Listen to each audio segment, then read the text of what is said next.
Buenas tardes. Nos encontramos emitiendo desde la sede de la Sociedad Química de México en la Ciudad de México. Les saluda la doctora Violeta Mujica Álvarez, prosecretaria de la SQM. Les doy la bienvenida al tercer webinar de este año titulado Diseño y aplicaciones de compuestos Spin Crossover. ¿Ya conocen a la Sociedad Química de México? La SQM, como se conoce por sus siglas, es una organización sin fines de lucro. Desde su fundación, la SQM agrupa a los profesionales y estudiantes de las ciencias químicas, además de aquellas personas interesadas en el desarrollo y fortalecimiento de la química en el país, tanto del sector industrial como del académico. A lo largo del tiempo, la Sociedad Química de México se ha ido transformando y avanzando para alcanzar y cumplir sus objetivos, a través de la realización de congresos nacionales, cursos, talleres, webinars, etc. Es también responsable de la publicación de la revista de la Sociedad Química de México, que desde 2005 es la Journal of the Mexican Chemical Society, y desde 2007 el Boletín de la Sociedad Química de México. También de la exposición itinerante de la tabla periódica monumental y del Festival de Química, entre otras actividades. Cada año, nuevos profesionales y jóvenes de diferentes carreras asociadas con las ciencias químicas se suman a los esfuerzos de la SQM para consolidar un sector fundamental para el desarrollo del país. Te invitamos a afiliarte. Bueno, el experto de hoy es el doctor Juan Holguín Talavera, del Centro de Investigación y de Estudios Avanzados, quien presentará el webinar titulado Diseño y aplicaciones de compuestos Spin Crossover.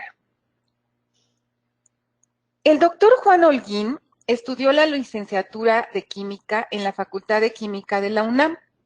Posteriormente realizó una maestría en Química Inorgánica en el Instituto de Química de la misma institución.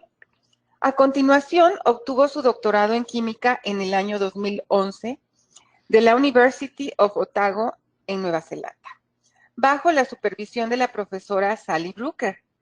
Al término de sus estudios doctorales, continuó trabajando en el mismo grupo de investigación por 8 meses como investigador postdoctoral. En 2012 se mudó a Dublín, Irlanda, para trabajar como investigador postdoctoral en el grupo del profesor Martin Albrecht en University College Dublín. En ese mismo año obtuvo una prestigiosa y altamente competitiva beca postdoctoral otorgada por el Irish Research Council. Solo 20 becas fueron otorgadas en ese año en toda Irlanda. En el año 2015 regresó a México para incorporarse como investigador postdoctoral en el grupo de la doctora Ángeles Paz Sandoval en el CIMBESTAB, por medio de una beca CONACYT. Finalmente, en 2017 comenzó su carrera independiente como investigador titular en el Departamento de Química del CIMBESTAB. Su grupo de investigación está interesado en desarrollar complejos metálicos con propiedades magnéticas interesantes, en el desarrollo de sensores y nanodispositivos utilizando dichos compuestos, así como en el diseño y síntesis de catalizadores derivados de ligantes carbenos N-heterocíclicos. El doctor Holguín cuenta con 21 artículos de investigación y un capítulo del libro, con más de 400 citas y un índice H de 11. Ahora cederé al micrófono al doctor Juan Holguín para que inicie su presentación. Por favor, adelante. Sí, muchas gracias la doctora Violeta por la introducción y la presentación de esta plática. Como bien les decían, el día de hoy hablaré de los compuestos spin crossover en inglés o de entrecruzamiento de spin en español y sus posibles aplicaciones, así como cómo es posible poder diseñar ese tipo de compuestos. Bien, hay que comenzar un poquito de historia acerca de los sistemas de almacenamiento de información que tenemos hoy en día y que, como hemos visto personalmente, todos nosotros sabemos que cada año, cada nueva generación, estas computadoras o los sistemas de almacenamiento son más rápidos y más pequeños, ¿no? Tienen mayor capacidad de almacenamiento y esto se se ve muy bien reflejado en la ley de Moore, que Moore la propuso, esta ley en los años 50, en donde predice que cada nueva generación, la capacidad y velocidad de almacenamiento de información será 2 veces más grande, así como la reducción del tamaño de dichos dispositivos. Por eso ahora tenemos computadoras más ligeras que tienen mayor capacidad de almacenamiento. Sin embargo, se está llegando a un punto en donde ya no es posible o ya no será posible reducir ese tamaño de los dispositivos de almacenamiento de información y por lo tanto es necesario ahora crear nuevos materiales que sean más pequeños y que tengan esta capacidad de almacenamiento. Por tanto, existen 2 maneras de poder hacer esta disminución de tamaño de los posibles materiales, y la forma tradicional es tener el material en bulto e ir fraccionando, hacer más pequeño el tamaño de partícula hasta posiblemente llegar al tamaño de nanopartículas. Esa es la forma tradicional en la que se realizan este tipo de dispositivos más pequeños. Y la forma química o la aproximación química, que es mediante la manipulación de átomos o moléculas para formar supramoléculas y estas posteriormente poder crear nanopartículas o partículas un poco más grandes. Y de esta forma, bottom-up es la forma de sintetizar compuestos químicamente, que es la que les mostraré a continuación, para poder crear este tipo de nanodispositivos de almacenamiento de información. De entre los posibles candidatos que existen para poder sustituir a los materiales basados en silicio, pues existen varios. Unos de ellos que son los que hablaremos hoy, que serán los compuestos con propiedades de recruzamiento de spin, pero también existen otros materiales como compuestos con propiedades de tautomería de valencia, compuestos tipo magneto-moleculares únicos y de cadena única, y compuestos con propiedades de transición de spin inducidas por transferencias de carga.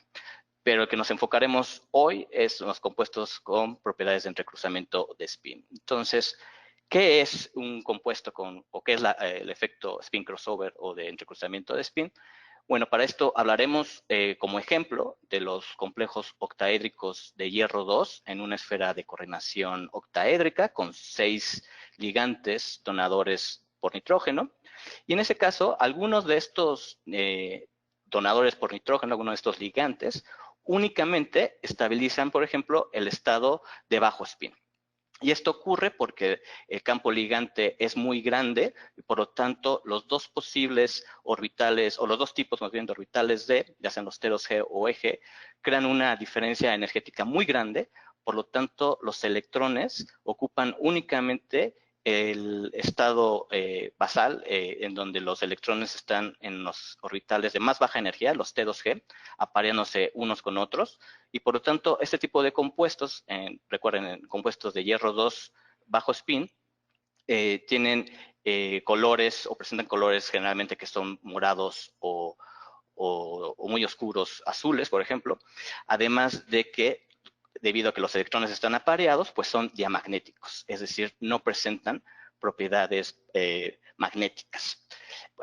Por el otro extremo, cuando este tipo de ligantes donadores de nitrógeno tienen un campo ligante mucho más pequeño, la diferencia energética entre los 2 tipos de orbitales D es pequeñita, por lo tanto los electrones pueden ocupar también los niveles energéticos de antienlace, por ejemplo, en este caso los EG, y por lo tanto resulta en un compuesto de alto spin.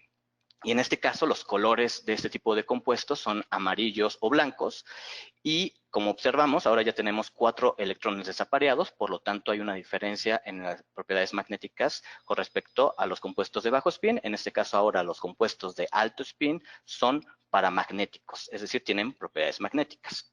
Sin embargo, existe un grupo muy selecto de este tipo de ligantes nitrogenados, generalmente nitrogenados, en los que el campo magnético, perdón, el campo ligante es tal en el cual es posible intercambiar del estado de bajo spin al estado de alto spin por medio de un estímulo externo, por ejemplo, como es la temperatura, la presión, la luz o un campo magnético aplicado, y este proceso reversible de cambiar entre el estado de bajo spin y alto spin es el efecto spin crossover. Muy bien. Entonces, ¿Qué tipo de metales o de compuestos pueden presentar este tipo de efecto spin crossover? Pues son aquellos complejos de metales de la primera serie de transición con configuraciones electrónicas que vayan de D4 a D7. En ese caso podemos ser cromo, manganeso, hierro o cobalto, aunque pueden existir otros estados de oxidación también. Los complejos más comunes, como les mencionaba anteriormente, son los compuestos de hierro 2, en los cuales sean hexacoordinados en esferas de coordinación octaédricas y que además contengan 6 donadores por nitrógeno en dichas esferas de coordinación. Sin embargo, existen otros compuestos que son menos abundantes, pero aún así existen ejemplos, son aquellos de hierro 3 y cobalto 2, y veremos más adelante algún ejemplo de compuesto de cobalto 2, pero por mientras nos vamos a enfocar en compuestos de hierro 2 en esferas de coordinación N6. Muy bien. ¿Cómo podemos caracterizar un compuesto que creemos que tiene propiedades de spin crossover o de entrecruzamiento de spin? Existen varias técnicas y las más utilizadas y las que les mostraremos en esta plática, pues obviamente son las mediciones magnéticas. ¿Por qué? Porque como ya vimos, si podemos intercambiar entre el estado de alto spin y bajo spin, las propiedades magnéticas cambian drásticamente, ya que el estado de alto spin es paramagnético, mientras que el estado de bajo spin es diamagnético en el caso de hierro 2. También podemos caracterizar a dichos compuestos por cristalografía de rayos X, ya que como vimos, en el estado de alto spin, los electrones ocupan orbitales de antienlace. Por lo tanto, en el caso de este tipo de compuestos de alto spin, las distancias o longitudes de enlace entre los donadores y el metal son mucho más largas comparadas con las longitudes de enlace del estado de bajo spin. Por lo tanto, es posible poderlos diferenciar por cristalografía de rayos X.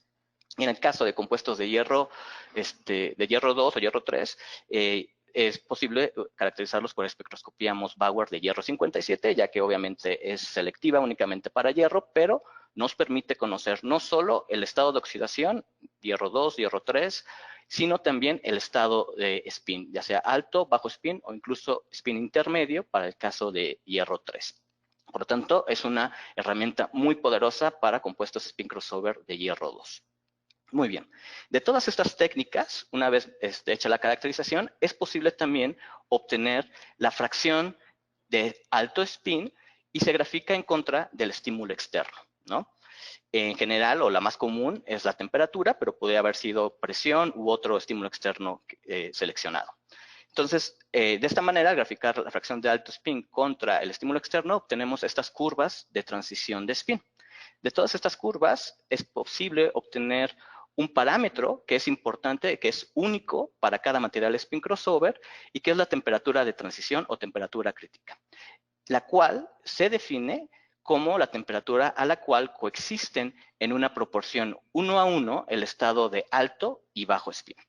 Entonces, tenemos la transición de spin, que es única para cada material, y además tenemos diferentes formas de esa transición de spin o de estas curvas de transición de spin.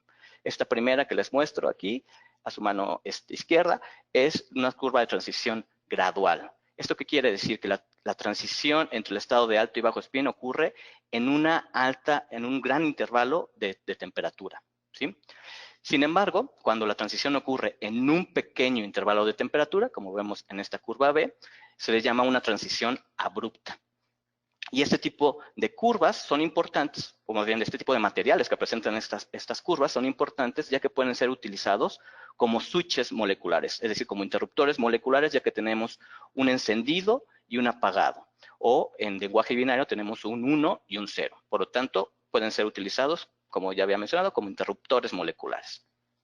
Sin embargo, una propiedad muy interesante y que es la más deseable para poder utilizar a estos materiales como dispositivos de almacenamiento de información son aquellos que presentan histéresis, que se les muestra aquí en la curva C.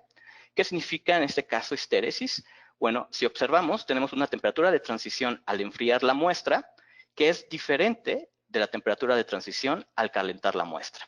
Esto le confiere al sistema un ciclo de histéresis y dentro de este ciclo de histéresis puede coexistir tanto el estado de alto spin y bajo spin dependiendo de la historia, es decir, dependiendo si se haya sido enfriado o calentado previamente el material.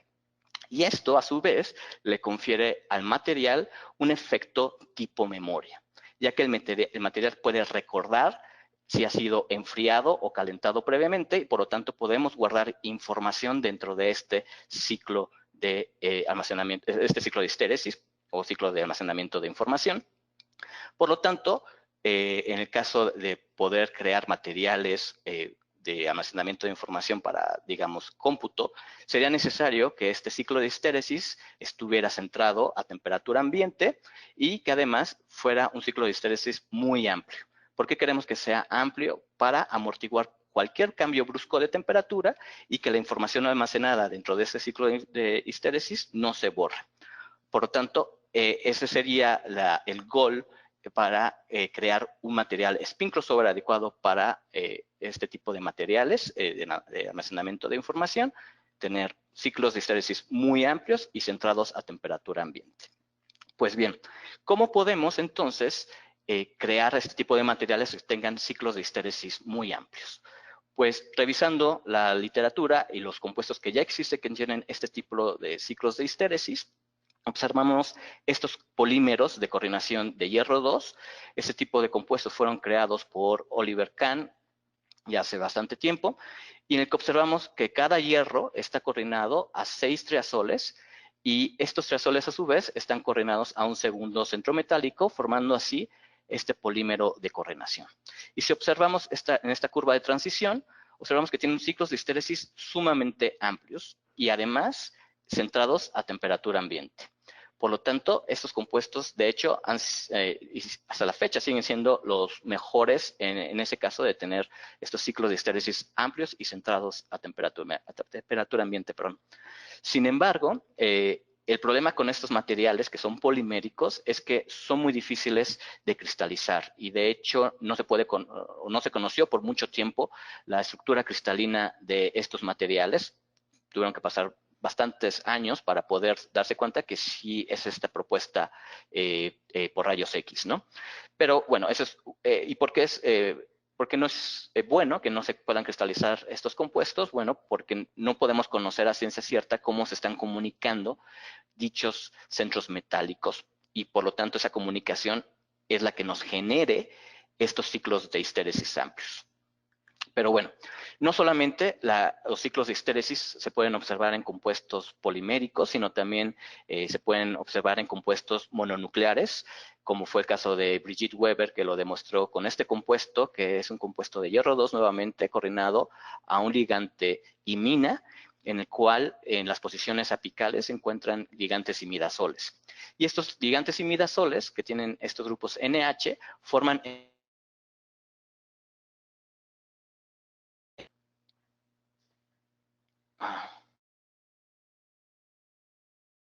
perdón. Entonces, estos NHs forman enlaces de hidrógeno con el esqueleto del ligante imina en una dimensión, y esto crea una comunicación entre los centros metálicos. Como vimos anteriormente en el caso del polímero, vemos que cada triazol está coordinado a 2 centros metálicos y por tanto ese es el camino de comunicación entre los centros metálicos. Sin embargo, con ese compuesto mononuclear, el camino de comunicación se da a través de enlaces de hidrógeno por estos ligantes apicales con estos ligantes imina de una molécula vecina y viceversa. Y esto genera este ciclo de histéresis muy amplio. Entonces, lo que podemos decir es que cualquier tipo de interacción que nos permita la comunicación entre centros metálicos nos dará una cooperatividad al sistema que permitirá la aparición de estos ciclos de histéresis. Y esta cooperatividad se puede dar a través, entonces, de enlaces covalentes, en el caso de los puentes triazoles, pero también se puede dar a través de interacciones supramoleculares, como enlaces de hidrógeno, interacciones pp o anión y cation pi, fuerzas de Van der Waals, etcétera. Entonces, toda esta cooperatividad o esta comunicación entre centros metálicos lo que provoca es una falta de respuesta ante el estímulo externo. Es decir, no todos los centros metálicos van a reaccionar a la misma vez cuando se enfrentan al estímulo externo que los va a transformar al otro estado de spin. Y por lo tanto, hay ese retraso en la respuesta gracias a estos estas interacciones supramoleculares que se traduce en cooperatividad. Por lo tanto, es necesario entonces diseñar sistemas en los cuales existan muchas interacciones, tanto supramoleculares como covalentes, para poder observar este tipo de transiciones de spin con histéresis. Bien, entre las posibles aplicaciones de estos sistemas, por ejemplo, pueden ser como dispositivos de almacenamiento de visualización, que en este caso les muestro aquí, o termosensores, es decir, que cambien de color cuando lleguen a cierta temperatura. Y en este ejemplo, que fue desarrollado por Letard en Francia, observamos que tienen un compuesto spin crossover depositado sobre una superficie. Debajo de esa superficie hay una máscara de calentamiento, es decir, esta máscara va a permitir calentar únicamente en ciertas zonas, y por debajo de esta máscara existe una parrilla de calentamiento. Bien, pues cuando se caliente sobre ciertas zonas se va a ver ese cambio de color, y lo que vemos en su pantalla en la izquierda, vemos que está la pantalla en morado, es decir, el compuesto está en el estado de bajo spin, y al calentar únicamente en ciertas áreas, vemos ahora que aparecen estas letras. Y esto es gracias a que cambió el color del estado al estado de alto spin, que en este caso es blanco, y el estado de bajo spin, morado. Entonces vemos muy claramente, es un ejemplo muy claro de estos cambios de colores con respecto simplemente por el estado de spin del compuesto. Una aplicación que va un poquito más allá de solamente el cambio de color es utilizar el cambio en las propiedades magnéticas como agentes de contraste para resonancia magnética nuclear aplicada en medicina. Y estos autores nuevamente tomaron estas cadenas poliméricas tipo CAN, y lo que hicieron fue hacer partículas muy pequeñas de este compuesto.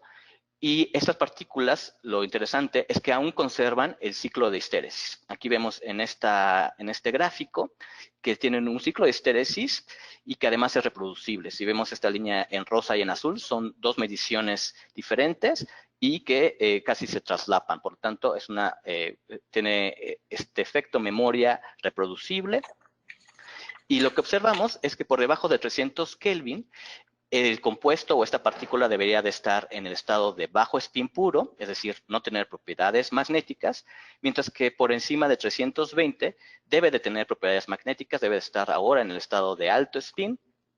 Y lo que hicieron fueron depositar estas partículas de este material en un medio de suspensión, en un vial, y aquí arriba les muestro la vista desde arriba del vial, que se ve el círculo perfecto, y en estas otras dos imágenes se ve el vial de lado, y por lo tanto se ve la partícula más oscura, mientras que el medio de suspensión se ve en este color gris. Entonces podemos ver que a 295, cuando estamos en el estado de bajo spin, se ve muy bien una definición perfecta de la partícula por resonancia magnética nuclear, mientras que al ir aumentando la temperatura, ahora estamos a 320 Kelvin, ya estamos por encima de la temperatura de transición, y eso significa que ahora todo el material debería de estar en el estado de alto spin. Y lo que parece ser es que esta partícula que se veía aquí muy bien definida, ahora pareciera que se hinchara, que ocupa todo el tamaño del vial. Lo mismo lo vemos en esta diapositiva de lado, pero en realidad no está creciendo la partícula. Lo que está ocurriendo es que al ser paramagnética está interfiriendo con la señal de resonancia magnética, y por lo tanto pareciera ser que esto crece. Lo más importante es que es reversible. Al enfriarlo a 295 Kelvin, nuevamente se ve perfectamente bien la definición de la imagen, y los autores proponen que ese tipo de materiales pueden ser utilizados para detectar cáncer, por ejemplo, ya que se sabe que algunos tejidos cancerosos tienen una temperatura superior a la temperatura de tejido sano, y si estas partículas entrasen a esos tejidos cancerosos, podríamos entonces amplificar, entre comillas, el tamaño de ese tejido canceroso y poderlo detectar más fácilmente por resonancia magnética aplicada a la medicina. Bien. Bueno, ahora tenemos una encuesta para la audiencia. La pregunta es, ¿qué tipo de iones metálicos en esferas octaédricas pueden presentar el efecto spin crossover? A, todos los metales de transición. B, solo metales de transición con configuración electrónica par. C, solo metales de transición con configuración electrónica de 4 a D7. Le pedimos a los asistentes que respondan sobre la pantalla interactiva, eligiendo la opción más adecuada. La encuesta se cierra en 5, 4, 3, 2, 1. Bueno, el 100% del público respondió que solo metales de transición con configuración electrónica de 4 de 7. ¿Es eso correcto, doctor? Perfecto. Están poniendo mucha atención. Muy bien, pues muchas gracias a la doctora Violeta por... pues bien, entonces continuando ya vimos un poco de esas aplicaciones que pueden presentar el efecto o los materiales que tengan el efecto spin crossover. Y ahora vamos a ver ya unos ejemplos de qué factores podemos modificar en el diseño de ligantes para poder obtener compuestos con histéresis, que como ya vimos son aquellos materiales con mayor importancia para el desarrollo de nanodispositivos. Entonces, esta primera parte hablaré de compuestos de triazol, derivados de triazol, que desarrollé durante mi doctorado y postdoc con la profesora Sally Bruckert. Y entonces lo que decidimos fue utilizar nuevamente un 2,4-triazol, como el caso de los complejos poliméricos poliméricos tipo CAN, pero en este caso quisimos adicionarle a las posiciones 3, 5 brazos quelantes. ¿Para qué? Para poder obtener compuestos dinucleares discretos. Y esto con el fin de poder estudiar a mucho más detalle la comunicación, que como les mencionaba al principio, que es muy importante, la comunicación entre centros metálicos, para poder establecer tendencias y entender esta comunicación a través, en este caso, de un anillo triazol o de un puente triazol. Y este tipo de complejos dinucleares, como vemos aquí a continuación, cada centro metálico está coordinado a 2 triazoles, los cuales se están puenteando a su vez a un segundo centro metálico, y las demás posiciones del octaedro están ocupadas por esos donadores en el brazo quelante que diseñamos. ¿Y por qué estamos interesados en estos compuestos dinucleares? Pues bien, como ya les había mencionado, podemos considerar a estos compuestos como interruptores moleculares, o en el caso de lenguaje binario, como unos y ceros, ¿no? Es decir, cada molécula de un complejo spin crossover puede ser considerada como un bit de información. Ahora, si tenemos compuestos dinucleares, esto quiere decir que cada molécula ahora puede almacenar 2 bits de información, ¿no? Es decir, hemos duplicado la capacidad de almacenamiento de información, y se puede considerar ahora que podemos tener compuestos que estén estabilizados en el estado de alto spin puro, es decir, ambos metales alto spin, un compuesto en el que tengamos un spin mixto localizado, es decir, alto spin con el otro en bajo spin, o que podemos acceder al estado de bajo spin puro, en el que tenemos bajo spin, ambos centros metálicos. O en el caso de lenguaje binario, tenemos sistemas 1,1, 1,0 o 0,0, y esto, además de que estamos aumentando la capacidad de almacenamiento de información, también podemos hacer operaciones lógicas matemáticas más complejas con dichos compuestos. Pues muy bien. Entonces, este compuesto dinuclear con este ligante que tiene un grupo amino en la posición 4 del anillo triazol, tiene propiedades magnéticas bastante únicas e interesantes. Si observamos este gráfico, en el cual observamos el momento magnético con respecto a la temperatura, observamos que a temperatura ambiente, alrededor de 300 Kelvin, vemos que tenemos un momento magnético efectivo por centro metálico arriba de 5 magnetones de Bohr. ¿Esto qué quiere decir? Que ambos centros metálicos se encuentran en el estado de alto spin. También si observamos a temperatura ambiente, el color de los cristales que se utilizaron para hacer esta medición, pues es un amarillo claro. Ahora bien, al ir enfriando la temperatura, observamos que el momento magnético empieza a disminuir hasta llegar a 224 Kelvin, donde la disminución del momento magnético es abrupto, es drástico. Es decir, esta es una transición abrupta hasta llegar a esta zona en la que se estabiliza el momento magnético. Muy bien. Entonces, ¿qué quiere decir? Que hemos pasado del estado de alto spin a un estado De hecho, no de bajo spin puro, porque si tuviéramos ambos centros metálicos en el estado de bajo spin, deberíamos de tener un momento magnético cercano a cero. Sin embargo, si observamos el momento magnético, es por debajo de 4 magnetones de Bohr, lo que significa que tenemos una proporción del estado de alto spin y bajo spin en una proporción 1 a 1. Por lo tanto, podemos tener dos posibilidades. Una en la que tenemos 50% de un compuesto en el que tenemos ambos centros metálicos en el estado de alto spin y 50% de ese mismo compuesto, pero ahora estabilizado en el estado de bajo spin. O la otra posibilidad es que tenemos en un mismo complejo dinuclear un centro metálico estabilizado en alto spin y el segundo estabilizado en bajo spin. Entonces, ¿cómo podemos diferenciar esas dos posibles opciones? Pues bien, por cristalografía de rayos X del mismo cristal se adquirió a alta temperatura y a baja temperatura en ese mismo cristal. A alta temperatura, lo que se observa es que solo existe un centro metálico independiente por simetría. El otro centro metálico se genera por un centro de inversión que está justo en medio del complejo.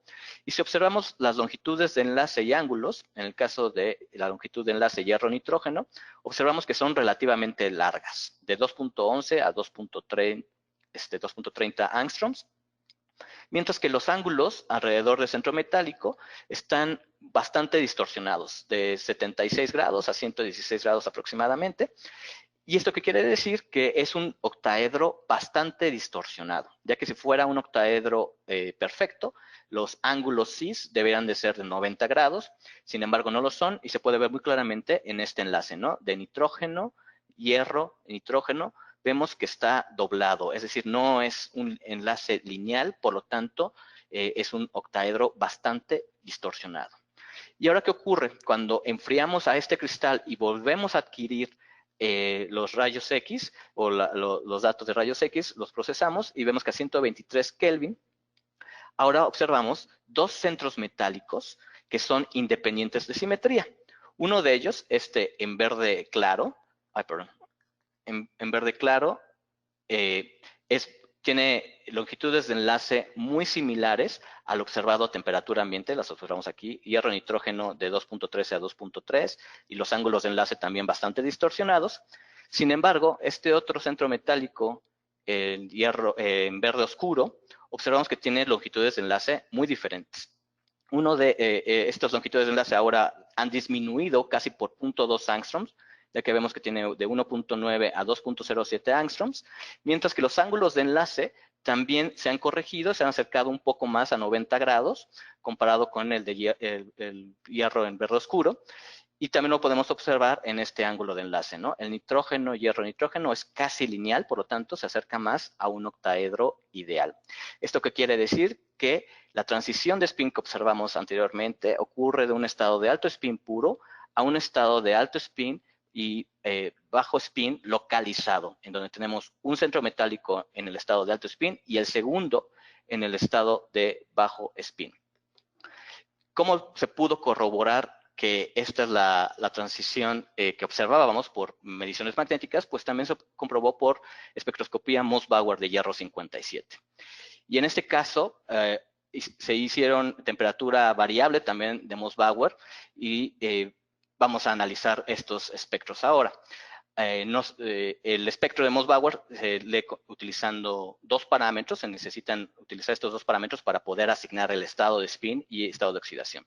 Entonces, el baricentro de estas dos señales que observamos aquí, que es un doblete cuadrupolar, el baricentro es de alrededor de 1, es decir, ese se le conoce como el desplazamiento isomérico, alrededor de 1, mientras que el desdoblamiento cuadrupolar, es decir, la diferencia entre estas dos señales, que también es alrededor de 1, casi 2, son los dos parámetros que necesitamos para asignar estado de spin y estado de oxidación en el caso de hierro 2. En este caso, a temperatura ambiente, observamos un desplazamiento isomérico relativamente grande, alrededor de 1, y un desdoblamiento cuadrupolar también bastante grande, por lo tanto podemos decir que este doblete se asigna a un hierro 2 en el estado de alto spin, que es lo que ya sabíamos a temperatura ambiente. Ahora, a baja temperatura, observamos ahora dos dobletes, uno en rojo y otro en azul. El doblete en rojo se asemeja mucho al doblete a temperatura ambiente que está aquí en rosa. Es decir, tiene un desplazamiento isomérico cercano a 1 y un doblete cuadrupolar bastante grande. Sin embargo, el doblete en azul tiene parámetros muy diferentes. Ahora vemos que el desplazamiento isomérico es alrededor de 0.3, 0.4, de 0.3, y además el desdoblamiento cuadrupolar también es muy pequeñito, alrededor de 0.2. Eso que indica que este doblete en azul indica un centro metálico en el estado de bajo spin. Entonces, este espectro a baja temperatura correlaciona o corresponde con tener el complejo de spin mixto con un centro metálico en alto spin y otro centro metálico en bajo spin. Sin embargo, no nos asegura que tanto el estado de alto spin y el bajo spin estén en el mismo complejo, sino que también podría ser que tuviéramos la mitad de los compuestos en un estado de alto spin puro y la otra mitad en un estado de bajo spin puro. Pero la clave nos la dan estos espectros intermedios. Y si lo que observamos a esta temperatura de 240 Kelvin, una temperatura intermedia, observamos que existen dos dobletes cuadrupolares para un centro metálico hierro 2 en el estado de alto spin, que es este en rojo y en rosa, y un doblete cuadrupolar, además, para un estado en bajo spin, para un centro metálico en bajo spin. Esto lo que nos demuestra a estas temperaturas intermedias es que estamos identificando el complejo dinuclear en el alto spin, en donde ambos centros metálicos están en alto spin, y el otro complejo dinuclear, entonces tiene un centro metálico en bajo spin y el otro en alto spin.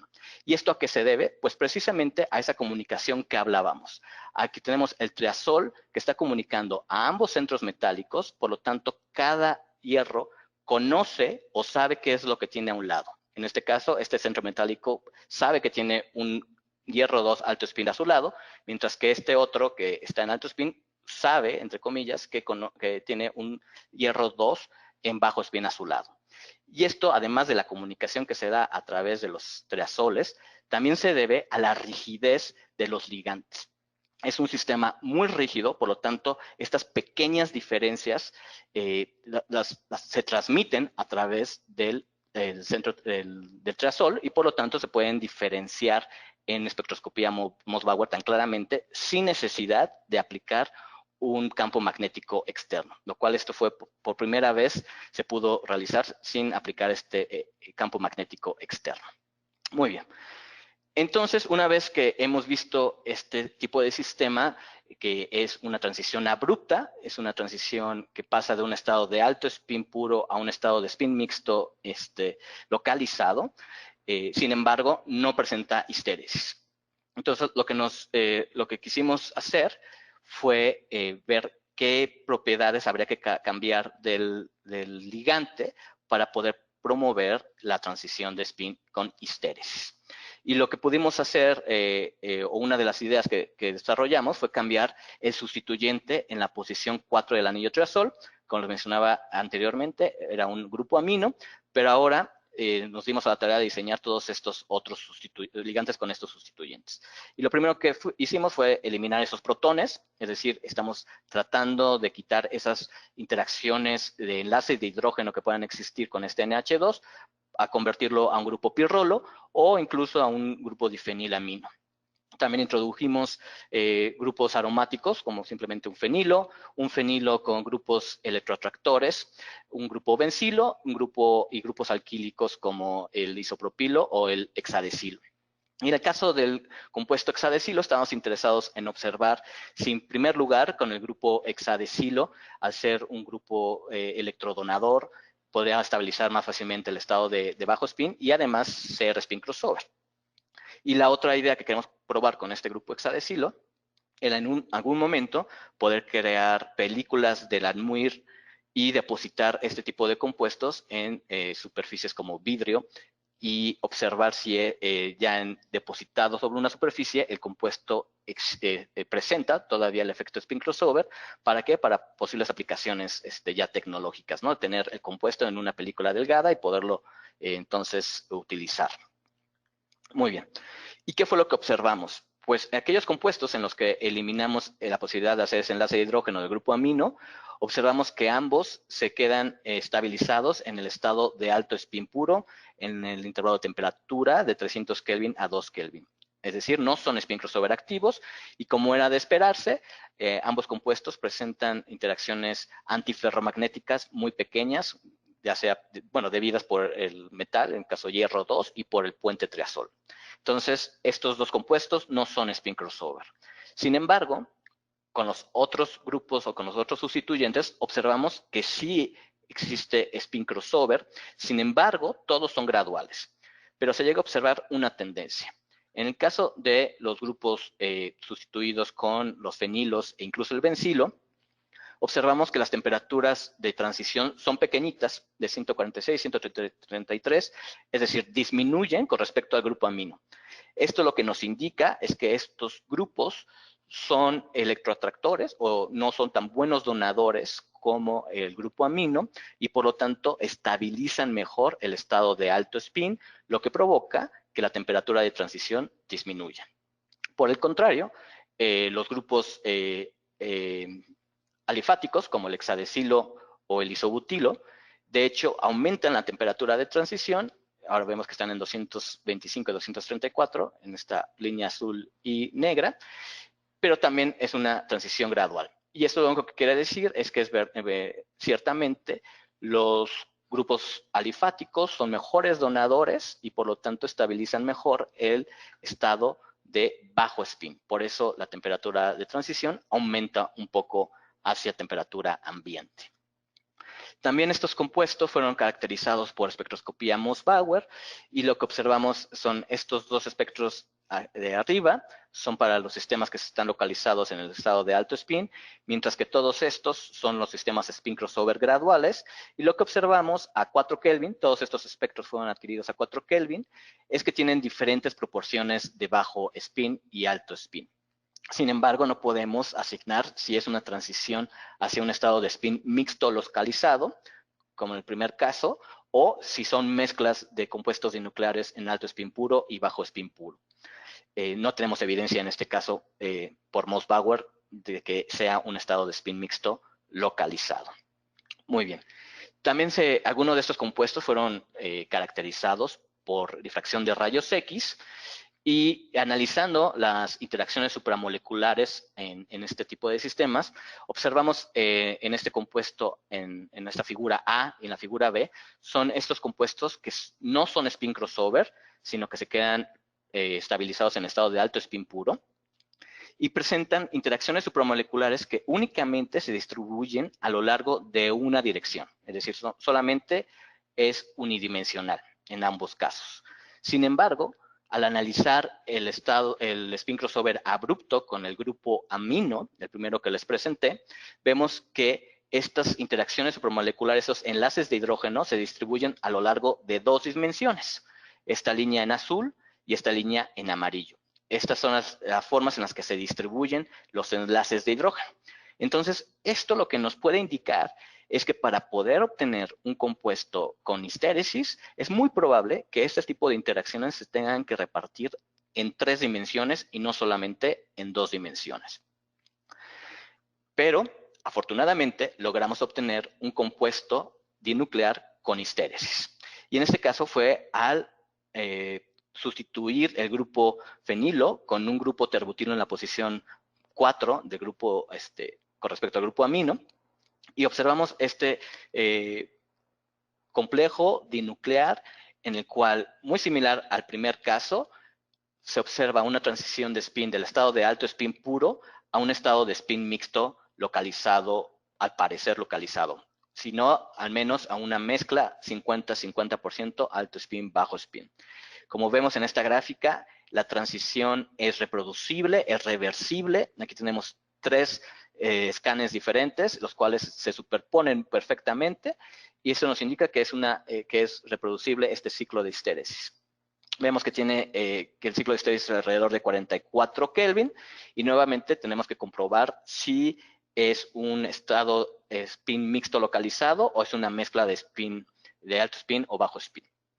Y eso lo veremos un poquito más adelante, Pero lo que les quería mencionar es que también podemos caracterizar a este tipo de compuestos, a los compuestos spin crossovers, por calorimetría diferencial de barrido, que es esta gráfica que les muestro, en el cual hicimos varios experimentos en el que se varió la velocidad de barrido, en este caso, del enfriamiento y del calentamiento. Y lo que observamos es que es bastante interesante que únicamente la rama de enfriamiento, en este caso, como vemos este pico, se va moviendo. Es decir, en velocidades de barrido muy rápidas, cuando son estos 10 Kelvin, el ciclo de histéresis es mucho más amplio. Y cuando vamos disminuyendo la velocidad de barrido hasta llegar a 0.6 grados, que es la línea en amarillo, vemos que se va acercando y se va cerrando ese ciclo de histéresis. Es decir, el ciclo de histéresis se hace más pequeño cuando se tiene una velocidad de barrido más pequeña, es decir, se barre más despacio. Lo cual también observamos en las mediciones magnéticas. Cuando hicimos una velocidad de barrido de 10 Kelvin, que es la línea en azul, observamos que es la mayor amplitud del ciclo de histéresis. Mientras al ir disminuyendo, que es nuevamente la velocidad más lenta, la de 0.2 Kelvin, la de amarillo, vemos que se fue cerrando ese ciclo de histéresis. Y esto no es anormal. De hecho, se esperan que los ciclos de histéresis se vayan disminuyendo o se van haciendo más pequeños conforme se va haciendo la velocidad de barrido más lenta. Hasta en un principio, si se tiene una velocidad de barrido infinita, es decir, muy lenta, pues entonces el ciclo de histéresis debería ser 0. Sin embargo, en este caso, únicamente la velocidad de barrido, o la rama que se cierra al cambiar la velocidad de barrido, es la rama de enfriamiento. Como vemos, la rama de calentamiento, tanto en las mediciones magnéticas como en la calorimetría diferencial de barrido, casi no varía con respecto a la velocidad de barrido. ¿Y esto qué quiere decir? Bueno, lo que propusimos, después de también hacer experimentos cinéticos, es que en este caso tenemos un complejo basal o un estado basal alto spin, que es este que tenemos aquí, que tiene que pasar a un estado de alto spin excitado, en el cual uno de los bolsillos o de los dos sitios de coordinación se tiene que deformar.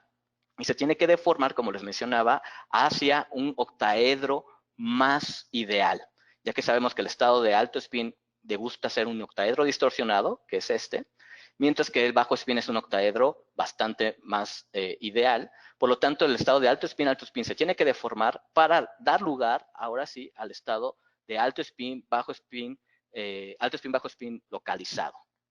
Y posteriormente, cuando se calienta este estado de alto spin, bajo spin, pues es un paso sin problemas y pasa a dicho estado con ambos sitios de coordinación deformados. Y esa fue la manera en la que se propuso de por qué únicamente la rama de enfriamiento es la que se ve afectada por la velocidad de barrido. También se caracterizó por espectroscopía Moss-Bauer y en ese caso nuevamente se observan a temperaturas intermedias perfectamente dos señales para alto spin, que son esta línea roja y la línea roja punteada. Además de que se ve un doblete cuadrupolar para un centro metálico en el estado de bajo spin, que es la línea azul punteada. Esto nos demuestra que nuevamente pasamos de un estado de alto spin puro a un estado de spin mixto localizado. Aunado a que observamos una característica muy interesante en este compuesto, que es el atrapamiento de spin térmico, que es este gráfico que tenemos hasta el final, que se adquirió a 5 Kelvin y como observamos presenta mayoritariamente un carácter de alto spin. Y esto lo que hicimos fue tomar la muestra a temperatura ambiente, que como vemos aquí a 293 Kelvin, temperatura ambiente, estado de alto spin puro. Tomamos la muestra y se mete en nitrógeno líquido inmediatamente, es decir, se quenchea o se enfría muy rápidamente y en ese caso logramos atrapar térmicamente a este estado de alto spin, que es un estado de alto spin metaestable, porque fue atrapado al enfriar muy rápidamente. Bueno, y por último, desgraciadamente, en este caso se obtuvo la estructura cristalina de este compuesto. Sin embargo, esta estructura cristalina presenta grupos o moléculas de disolvente, en este caso acetonitrilo, y al hacer las mediciones magnéticas de este solvatomorfo no es spin crossover. Sin embargo, cuando se seca este solvatomorfo de acetonitrilo y se deja al aire, este adquiere aguas del medio ambiente, y esas aguas, o ese complejo con aguas, es el que es spin crossover y es el que les mostré anteriormente. Entonces, no podemos hacer una comparación acerca de esta estructura cristalina del compuesto con acetonitrilos, porque este compuesto no es spin crossover y por lo tanto no es el mismo compuesto que observamos con las propiedades magnéticas. Así que no sabemos si en este caso existan interacciones supramoleculares que se repartan en 3 dimensiones. Ok. Tenemos nuestra segunda encuesta y la pregunta es, ¿cómo se define la temperatura de transición o crítica? A es la temperatura cuando el momento magnético es de 0.5 magnetones de Bohr. B es la temperatura a la cual existe solo el estado de alto spin. C es la temperatura a la cual coexisten el estado de alto spin y bajo spin en una proporción 1:1. Les pedimos a los asistentes que respondan sobre la pantalla interactiva, eligiendo la opción más adecuada. La encuesta se cierra en 5, 4, 3, 2, 1. Y el 86% del público respondió que es la temperatura a la cual coexisten el estado de alto spin y bajo spin en una proporción 1:1. ¿Es esto correcto, doctor? Sí, perfecto. Están muy atentos, eso es bueno. Entonces, continuemos. Muy bien. Bien, entonces, como ya observamos con los ligantes triazoles, logramos obtener un complejo spin crossover con histéresis gracias a esa variación en los sustituyentes del anillo triazol. Pues ahora lo que estamos realizando en mi laboratorio de investigación en el CIMVESTAF es evaluar el efecto hacia los sustituyentes en ligantes, pero en este caso en ligantes azufrados. Además de ver el efecto del grupo funcional del azufre, si es que todos los grupos funcionales azufrados nos pueden dar complejos con spin crossover. ¿Y por qué estamos interesados ahora en ligantes azufrados? Bueno, si observamos los ligantes que existen hasta ahora en la literatura de compuestos que tienen esferas de coordinación N4S2, que son spin crossover activos, observamos que en todos los casos el grupo donador azufre se encuentra en grupos tioéteres. Aunado, aquí también tenemos grupos donadores por nitrógeno y que en casi todos, a excepción de uno, esos nitrógenos se encuentran en heterociclos, mientras que también tenemos grupos aminos alifáticos. Entonces, lo que decidimos fue estudiar estos tipos de sistemas y ver cuál efecto es más preponderante en este tipo de sistemas N4S2. Y nos dimos a la tarea de sintetizar este ligante muy simple, que nada más tenemos piridina y el tioéter, y lo coordinamos a hierro 2. Y en este caso obtuvimos este compuesto octaédrico en esfera de coordinación N4S2, el cual fue caracterizado por difracción de rayos X. Y aquí les presento el estudio por rayos X. A mano izquierda tenemos la estructura adquirida a temperatura ambiente y a mano derecha la temperatura adquirida, la estructura adquirida a baja temperatura a 145 Kelvin. Muy bien, a temperatura ambiente observamos que existen dos moléculas o dos cationes independientes por simetría. Y si observamos las distancias o las longitudes de enlace para cada catión, observamos que tienen diferente magnitud. Uno de ellos, presenta longitudes de enlace relativamente más pequeñas que el otro. Como vemos, es de 2.06 en el caso de nitrógeno a 2.3 en el caso de azufre.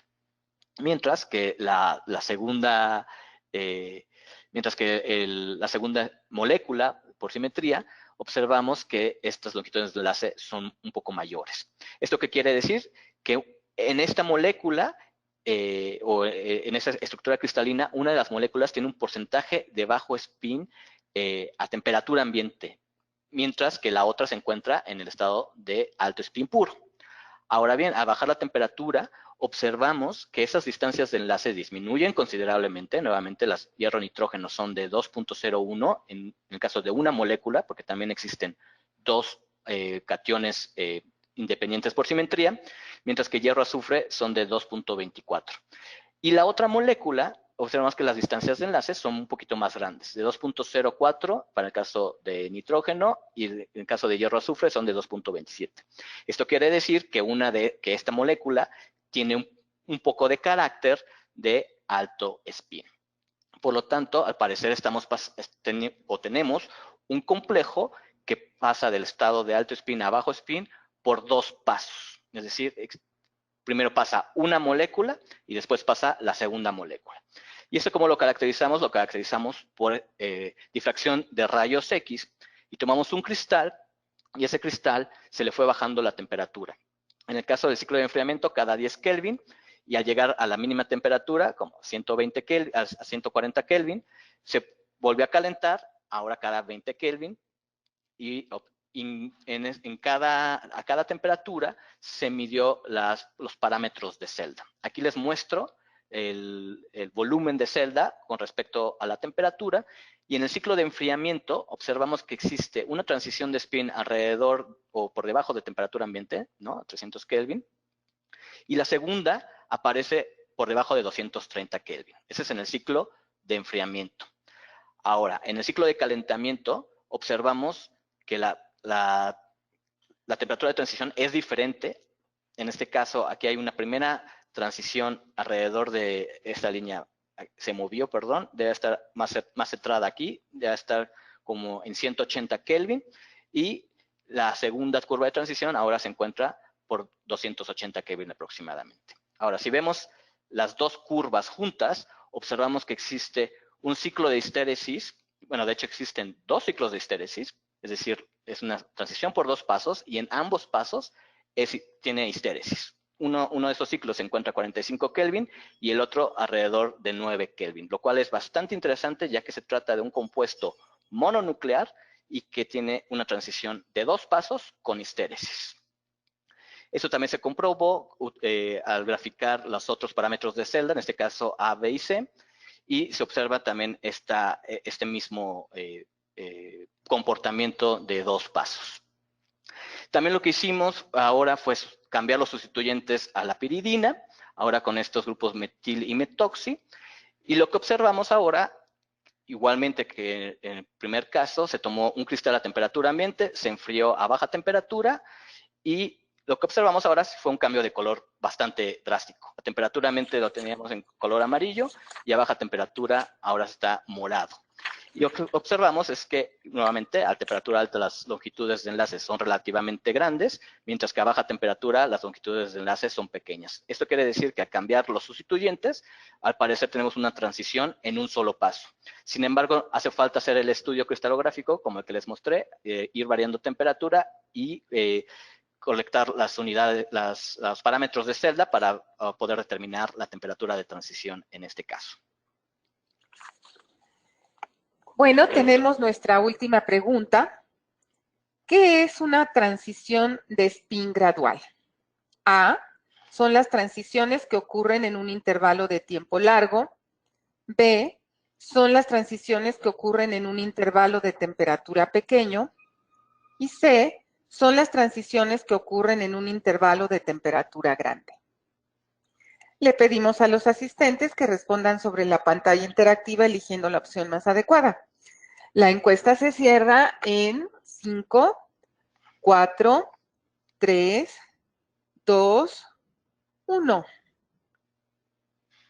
Y la respuesta fue, en un 75%, son las transiciones que ocurren en un intervalo de temperatura grande. ¿Eso es correcto? Así es, es correcto. Perfecto, muchas gracias. Todos sus alumnos muy bien. Exacto. Pues muy bien, continuemos. Entonces, creo que... Exacto. Y ya por último, vamos a ver este ejemplo pero creo que no me va a dar mucho tiempo, lo vemos rápido, de un complejo de spin crossover de cobalto 2. Y en este caso, ahí está. Y en este caso lo que observamos es un compuesto con este ligante aniónico, por lo tanto el complejo de cobalto 2 resultante es neutro. Les muestro aquí la estructura cristalina, en el cual el centro metálico se coordina a los 3 donadores por nitrógeno, en cada caso del ligante, a estos 3 donadores por nitrógeno, y tenemos este compuesto mononuclear. En el caso de cobalto 2, el alto spin corresponde a un complejo paramagnético con 3 electrones desapareados, mientras que el estado de bajo spin corresponde también a un compuesto paramagnético, pero solamente con un electrón desapareado. Y lo que observamos es un ciclo de histéresis de 11 Kelvin, el cual es reproducible. Como vemos nuevamente, tenemos 3 ciclos y los datos se empalman casi perfectamente. Y esto es muy interesante porque es uno de los pocos compuestos de cobalto 2 que presenta histéresis y una transición abrupta. ¿Y esto a qué se debe? Pues precisamente a la naturaleza del estado de alto spin y bajo spin. Al ser ambos paramagnéticos, es posible tener una combinación de estos complejos, además de acoplamientos entre los mismos compuestos metálicos, compuesto de un acoplamiento antiferromagnético, ferromagnético, y esto provoca que las transiciones sean mucho más graduales. Pero este compuesto es abrupto y tiene histéresis. Y esto lo que se debe es que existe un cambio de fase al pasar del estado de alto spin a bajo spin, cambia la fase. Y esto acoplado a la transición de spin provoca el ciclo de histéresis. Muy bien. También se caracterizó este compuesto por Raman, Raman, y observamos que a temperatura ambiente, no solamente se caracterizó por Raman, sino también se observa que se puede cambiar el estado de spin por medio de la presión. Entonces, tenemos espectroscopía Raman a alta presión. En este caso tenemos la línea en rojo, el espectro en rojo, esa temperatura y presión ambiente, y observamos las líneas características o las señales características del estado de alto spin. Al ir aumentando presión a temperatura ambiente, en este caso el segundo espectro es a 0.57 gigapascales, observamos que esta señal ha disminuido completamente o casi completamente, y además se ha cambiado la posición, lo cual indica que ahora estamos en el estado de bajo spin. Por lo tanto, es posible cambiar al estado de spin, al estado de bajo spin, al simplemente aumentar la presión del sistema, lo cual es interesante. Y este mismo compuesto también es reversible electroquímicamente. Tenemos un par cobalto 2, cobalto 3, el cual es reversible. Muy bien, entonces, para terminar, pues tenemos las conclusiones, y lo que quería llegar a darles a ustedes este seminario es que ver cuáles son los factores que afectan tanto los efectos spin crossover como la posibilidad de observar histéresis. Entonces, en el caso de compuestos de hierros 2, pues las esferas que mayormente promueven el efecto spin crossover son aquellas esferas con 6 donadores por nitrógenos, aunque no todos, pero es una buena aproximación. Segundo lugar, ¿cómo podemos promover la aparición de histéresis en un compuesto? Pues eso tiene que ver con el diseño del ligante y la naturaleza, obviamente, del complejo resultante. En el caso del diseño del ligante, es bien importante o es muy importante que el ligante pueda soportar ambos estados de spin, es decir, el estado de alto y bajo spin, porque como sabemos tienen requerimientos geométricos muy diferentes, además de que pueda promover interacciones supramoleculares a lo largo de toda la estructura cristalina. Y por último, hay que tomar en cuenta el efecto de contraiones, de sustituyentes y de cosas tan insignificantes que uno pensaría como el disolvente en las estructuras cristalinas, ¿no? Como ya vimos, esto puede apagar o encender o favorecer el efecto spin crossover. Pues muchas gracias. Quiero agradecer al CONACYT, y obviamente al CIMVESTAF por apoyo, y al sistema PRODEP-CEP por apoyo otorgado para la realización de alguno de estos experimentos que hemos hecho.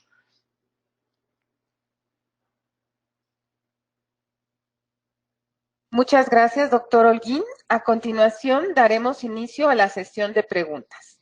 Y la primera es, ¿pueden contribuir más de 2 configuraciones de spin al SCO de un compuesto? ¿Al spin crossover de un compuesto? Sí, hay ejemplos en los que, por ejemplo, en el caso de hierro 3, en esferas de esfera de correlación 5, como pirámides de base cuadrada, puede existir que pasemos del estado de alto spin a un estado de spin intermedio y por último, a un estado de bajo spin. Pero depende del estado de oxidación y de la esfera de correlación del sistema. En el caso particular de hierro 2, hasta ahora no se conoce ningún spin intermedio, únicamente alto y bajo spin, pero para hierro 3 sí existen ejemplos de spin intermedio. Ok, muchas gracias, doctor. La segunda pregunta es, ¿existen compuestos spin crossover con tierras raras? ¿Qué ventajas y desventajas tienen? Sí, no existen efecto spin crossover en tierras raras. Por ese caso es por la naturaleza de los orbitales, ¿no? En este caso ya estamos hablando de orbitales F y se comportan bastante diferente los metales de las tierras raras que de los de transición. Entonces son más iónicos, no se comportan igual. Ok. La tercera pregunta, ¿qué papel juegan los contraiones? ¿Son relevantes? Son muy relevantes, como ya les mencionaba, en este caso no les mostré el ejemplo, pero hay un estudio que hemos hecho en el que simplemente al cambiar esos tetrafluoroboratos que les mencionaba de los complejos dinucleares del principio por otros aniones, por ejemplo PF6, el efecto spin crossover se apaga o se hace muy gradual. Entonces, en general, conviene para estos sistemas tener aniones que permitan estas interacciones supramoleculares, ¿no? Enlaces ya sea de hidrógeno o interacciones pp o aniones de ese estilo que permitan esas interacciones y transmitan comunicación a lo largo de los centros metálicos. Entonces, en conclusión, es sumamente importante la naturaleza y el tipo de anión. Muchas gracias. La cuarta pregunta es, ¿qué aplicación o programas usó para representar las moléculas? Generalmente uso Mercury, pero algunas de estas moléculas estaban también en POF-Ray. Mercury es gratuito, sin embargo POF-Ray no lo es. Entonces, pueden utilizar Mercury. Ok, gracias. Otra pregunta, ¿el spin electrónico se puede asociar a un electro de alguno de los elementos participantes en la estructura? ¿Algún qué, perdón? A un electro. Ha de ser a un electrón de alguno de los elementos participantes en la estructura, sí. Bueno, no, hasta ahora no, si entiendo la pregunta, hasta ahora no he hecho, estamos trabajando en los cálculos con el doctor Vela, de hecho, en el CIMSTAF, entonces no sabemos bien en dónde se encuentran esos electrones desapareados por cálculos. Entonces, por estos estudios que hemos hecho hasta ahora, no podemos asignar en qué orbital se encuentran estos electrones desapareados. Pero lo que sí podemos decir es que es muy probable que sean en orbitales con un mucho mayor carácter metálico, ¿no? Pero necesitamos los cálculos para poder, y tengo que hablar con el doctor Vela para que me explique bien esa parte. Bueno, otra pregunta. ¿Cuál es la razón o qué hipótesis tiene de que se logran los complejos spin crossover con el radical terbutilo en los ligantes de triazoles? Otra vez, perdón. ¿Cuál es la razón o cuál es la hipótesis de por qué se logra obtener el complejo con spin crossover Ajá. cuando se utilizó el radical terbutilo en los ligantes de triazoles? Sí, como les mencionaba, desafortunadamente la estructura cristalina del complejo spin crossover activo en sí no lo tenemos. Pero si observamos la estructura cristalina del solvatomorfo con acetonitrilo, lo que sí logramos observar es que ese grupo terbutilo está desordenado por movimiento térmico. Entonces está desordenado en varias posiciones. Entonces, lo que yo creo que ocurre y por qué se muestra la estéresis en este compuesto es por ese movimiento del grupo terbutilo que que provoca la histéresis. Eso es, sin embargo, no vamos a estar seguros hasta que se logre cristalizar el solvatomorfo adecuado, que es el que tiene moléculas de agua en lugar de acetonitrilo. Muy bien, gracias. Otra pregunta. En relación con los compuestos azufrados, al Sí. tener en estos casos 2 ciclos de histéresis con transición en 2 pasos, ¿se tendrían ventajas en el almacenamiento? Pues en este caso realmente no, porque si te das cuenta las temperaturas son muy bajas, las temperaturas de transición son muy cercanas a temperaturas criogénicas, ¿no? Y de hecho la más amplia pues está a 140 Kelvin, lo cual para fines prácticos no nos serviría. Sin embargo, si estuvieran centradas a temperatura ambiente, podría ser que fuera ventajoso de cierta manera, en el sentido de que te protegería de cambios bruscos, ¿no? Tienes 2 ciclos de histéresis que te podían proteger en lugar de solamente tener uno, ¿no? Ok. Y la última pregunta. ¿Se puede medir susceptibilidad magnética en fase gaseosa? La verdad no estoy seguro, me imagino que sí, pero no sé por qué técnica se pueda medir. Debe de haber espectroscopías de rayos X, por ejemplo, de absorción de rayos X, que nos permita saber el estado de spin más que la susceptibilidad magnética. Pero no estoy seguro, voy a estudiar esa parte. Ok. Pues muchas gracias, doctor. ¿Tenemos tiempo para que nos diga algún comentario final, doctor? Sí, claro que sí. Pues nada, muchísimas gracias a todos los asistentes. Solamente recordarles que mi grupo de investigación está en el CINVESTAF, que desarrollamos este tipo de sistemas desde el diseño de ligantes y el diseño de complejos con futuras aplicaciones, tanto en materiales como en catálisis. Así que cualquier persona que esté interesada, no duden en contactarnos o vayan al CINVESTAF y dense una vuelta y conózcanos. Muchas gracias, doctor.